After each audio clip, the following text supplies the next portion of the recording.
Surgical strike पर शशि थरूर की किताब का हवाला देते हुए कांग्रेस ने किया नया हमला। कांग्रेस के वरिष्ठ नेता पवन खेरा ने शशि थरूर पर हमला बोला है और उनकी 2018 की किताब दी पैराडॉक्सिकल प्राइम मिनिस्टर का हवाला दिया है। किताब में थरूर ने 2016 की सर्जिकल स्ट्राइक को लेकर मोदी सरकार पर राजनीतिक लाभ उठाने का आरोप लगाया था, जबकि थरूर विदेशों में भारत की छवि मजबूत करने में लगे हैं। उनकी यही बात अब कांग्रेस के अंदर विवाद का कारण बनी है।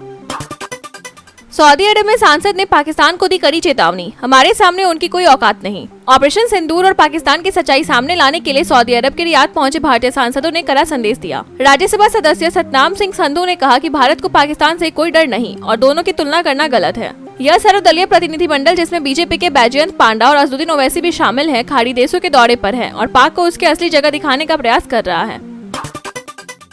सऊदी में ओवैसी ने भारत के 24 करोड़ मुसलमानों का जिक्र कर पाकिस्तान को किया बेनकाब। सऊदी अरब पहुंचे भारतीय सांसद असदुद्दीन ओवैसी ने पाकिस्तान को कड़ी आलोचना करते हुए कहा कि भारत में 24 करोड़ से ज्यादा मुसलमान गर्व से रहते हैं और यहाँ के इस्लामिक विद्वान पाकिस्तान से बेहतर अरबी बोलते हैं। ओवैसी ने पाकिस्तान पर आरोप लगाया कि वह मुस्लिम दुनिया को गलत संदेश देता है कि केवल वह मुस्लिम देश है, जबकि हकीकत में भारत की मुस्लिम आबादी और विद्वानों की संख्या और स्तर कहीं अधिक है। उन्होंने इस झूठे प्रचार को बेनकाब किया। जस्टिस यशवंत वर्मा के खिलाफ महाभियोग ही आखिरी रास्ता, हटाने की प्रक्रिया शुरू। दिल्ली हाईकोर्ट के जस्टिस यशवंत वर्मा के घर से बड़ी मात्रा में नकदी मिलने के मामले ने न्यायपालिका में हलचल मचा दी थी। जांच समिति ने उनकी भूमिका को गलत पाया था। तत्कालीन चीफ जस्टिस संजीव खन्ना ने इस्तीफे का विकल्प दिया था, जिसे वर्मा ने ठुकरा दिया। अब उनके खिलाफ महाभियोग चलाने के अलावा कोई रास्ता नहीं बचा है। इसके लिए संसद में प्रस्ताव लाना होगा और जाँच के बाद उनके हटाने की प्रक्रिया आगे बढ़ेगी।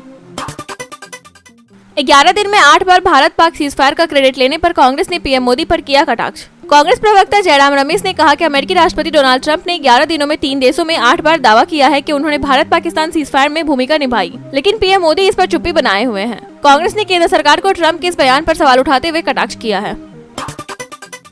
कांग्रेस की आलोचना पर शशि थरूर का जवाब, जैसा सही लगे करिए, मेरे पास और भी काम है। कांग्रेस सांसद शशि थरूर जो विदेशों में भारत का पक्ष मजबूत कर रहे हैं, अपनी ही पार्टी के कुछ नेताओं की आलोचना का सामना कर रहे हैं। उन्होंने मोदी सरकार की सर्जिकल स्ट्राइक की तारीफ की थी, जिससे कांग्रेस नेता उदित राज ने उन पर हमला किया। थरूर ने कहा कि वे अपनी राय के प्रति स्वतंत्र हैं और उनके पास देश सेवा के और भी काम है, इसलिए पार्टी की आलोचना से प्रभावित नहीं होंगे। सिंधु और सिंदूर वाली मार के बाद शहबाज शरीफ ने फिर कहा भारत से बात करनी है। पाकिस्तान के प्रधानमंत्री शहबाज शरीफ ने अजरबैजान में त्रिपक्षीय शिखर सम्मेलन में भारत के साथ बातचीत की जरूरत दोहराई। उन्होंने कश्मीर, पानी और आतंकवाद जैसे सभी मुद्दों के समाधान के लिए दोनों देशों को साथ बैठने का सुझाव दिया। यह शहबाज का इस सप्ताह का दूसरा बयान था, जिसमें उन्होंने तेहरान में भी विवाद सुलझाने के लिए भारत से संवाद की तैयारी जताई थी।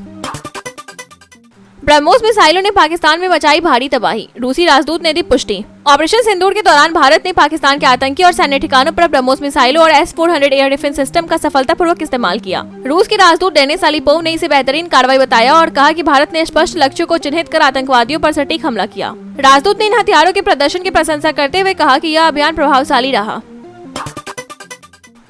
बीजेपी अल्पसंख्यक मोर्चा अध्यक्ष का दावा, भगवान राम और कृष्ण को न मानने वाला मुसलमान सच्चा नहीं। बीजेपी अल्पसंख्यक मोर्चा के राष्ट्रीय अध्यक्ष जमाल सिद्दीकी ने कहा है कि मुसलमान भगवान राम और कृष्ण को नहीं मानते तो वे सच्चे मुसलमान नहीं हो सकते। उन्होंने मुसलमानों को भगवान राम का वंशज भी बताया। सिद्दीकी ने बताया कि सनातन धर्म इस्लाम से पहले भारत की सभ्यता की नींव है और इस्लामी शिक्षाएं भी साझा विरासत और पैगंबरों में विश्वास की पुष्टि करती है।